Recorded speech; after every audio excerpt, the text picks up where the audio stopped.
The word, useless, didn't just hang in the air, it soaked into the very walls of our suburban living room in Plano, Texas. During what was supposed to be a celebratory dinner for my brother making the varsity football team.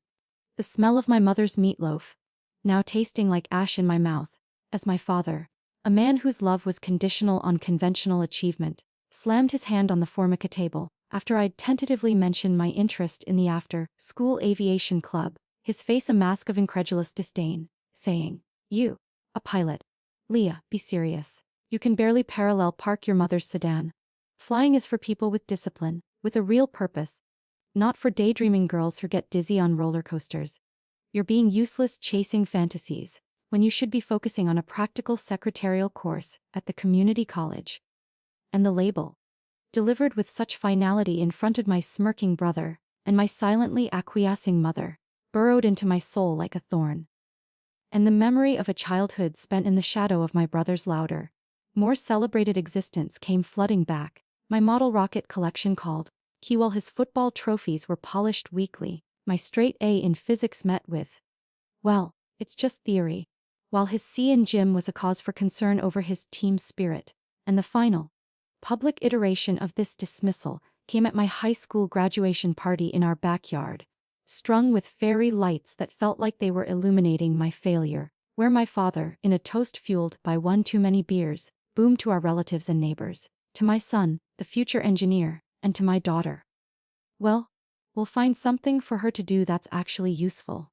And the laughter that followed, though nervous, confirmed my worst fear, that I was a footnote in my own family's American story.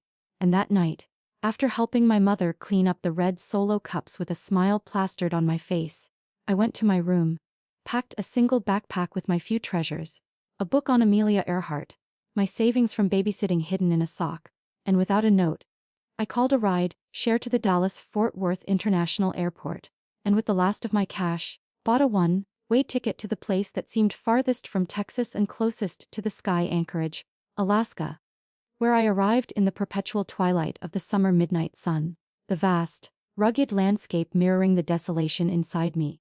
And I rented a converted storage room in a rundown motel on the outskirts of town, its walls so thin I could hear the truckers snoring next door, and got a job as a baggage handler for a regional airline. My days spent in the freezing rain and wind, hauling heavy suitcases and freight containers in the shadow of massive jets, my hands growing raw and chapped, my body perpetually aching. And I took a second job cleaning the very planes I loaded, crawling into cargo holds with a vacuum, the smell of jet fuel and disinfectant becoming the scent of my survival. And at night, I would sit on the steps of my motel room, watching the northern lights dance, feeling a loneliness so profound it was a physical coldness in my chest, and the self-doubt was a constant companion, my father's voice whispering, "Useless," with every heavy bag I lifted, asking if this was the pinnacle of my potential in the great American landscape. But slowly, as I watched the pilots in their crisp uniforms stride across the tarmac with a sense of purpose I craved, that same word began to fuel a quiet, stubborn fire.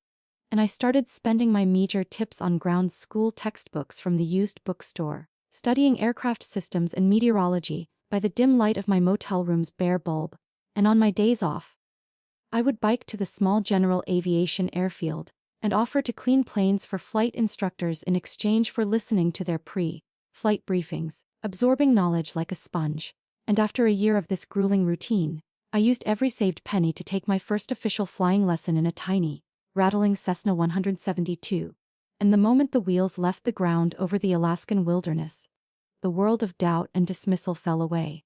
And I knew, with a certainty that vibrated in my bones, that the sky was where I belonged, and I pursued my private pilot's license with a fanatical dedication, working triple shifts, eating ramen noodles for months, sacrificing every comfort for hours in the logbook.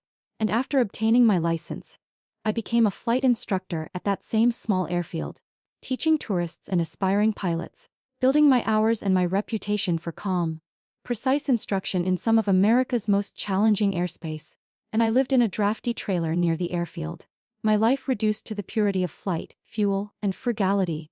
And I never contacted my family in Texas.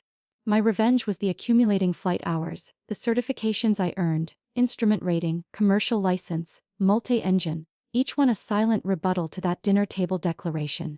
And after years of instructing, and then flying supply runs to remote bush communities, I applied to a major U.S. Airlines pilot development program, a long shot for someone with my non-traditional background. And when I was accepted, I moved to Denver, Colorado, for training. The intensity of the simulators and systems knowledge dwarfing anything I had faced before. But my Alaskan experience had forged a resilience that classroom kids lacked. And I graduated at the top of my class, earning my stripes as a first officer on regional jets, flying routes across the American heartland. The cities and towns below like a map of my past loneliness. And I rose through the ranks with disciplined patience, upgrading to captain on regional aircraft, then transitioning to larger narrow-body planes, my uniform becoming more familiar than any other clothing.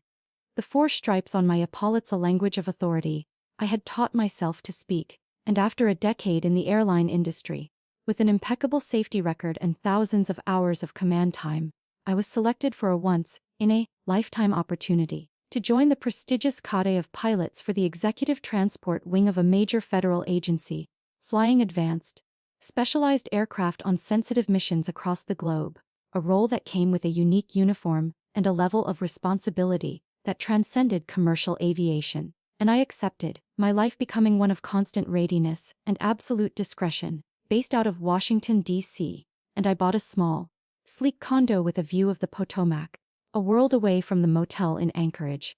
And I built a life of quiet competence and profound satisfaction, my father's voice now a faint, irrelevant echo from a past life. And then, 15 years after I had left Texas, my flight schedule had me piloting a delegation of senior officials to a conference in Dallas, and as I guided the sleek, government-marked Gulfstream 50 into a smooth landing at DFW Airport, the very airport I had fled from as a heartbroken teenager, I felt a surreal sense of closure.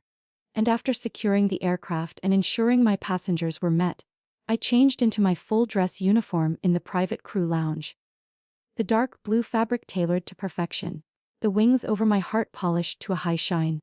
And as I walked through the terminal, a captain with a purpose, heading to grab a coffee buffleg, I heard a voice, older and raspier but unmistakable, say, "Lee."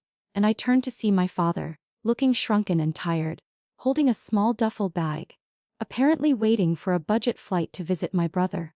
And his eyes traveled from my face down to my uniform, to the 4 stripes on my shoulders, to the distinctive wings and the agency seal, and his jaw literally went slack, his bag dropping from his hand with a thud, and he just stared, his face cycling through confusion, disbelief, and then a dawning, catastrophic realization that seemed to physically age him on the spot, and he stammered, "You're a pilot."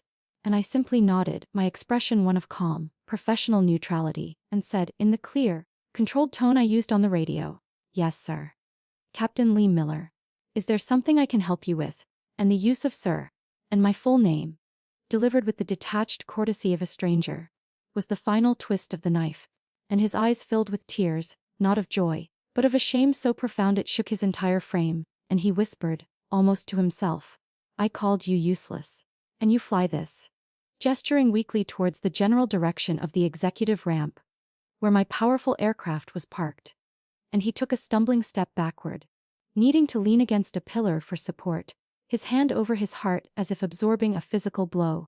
And I didn't offer comfort, didn't smile, just gave a slight, polite nod and said, "Safe travels," before turning and walking towards my gate, my heels clicking a steady, confident rhythm on the terminal floor.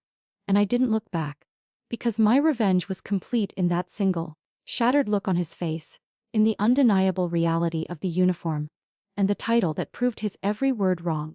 And as I soared back into the blue Texas sky an hour later, the city that once defined my smallness shrinking below me, I felt a peace as vast as the horizon. The girl he called useless had not only learned to fly, she had learned to command the very skies he never thought she could reach, proving that in America, the only true uselessness is in refusing to believe in the potential of another human being, especially when that human being is a daughter with the heart of a pilot.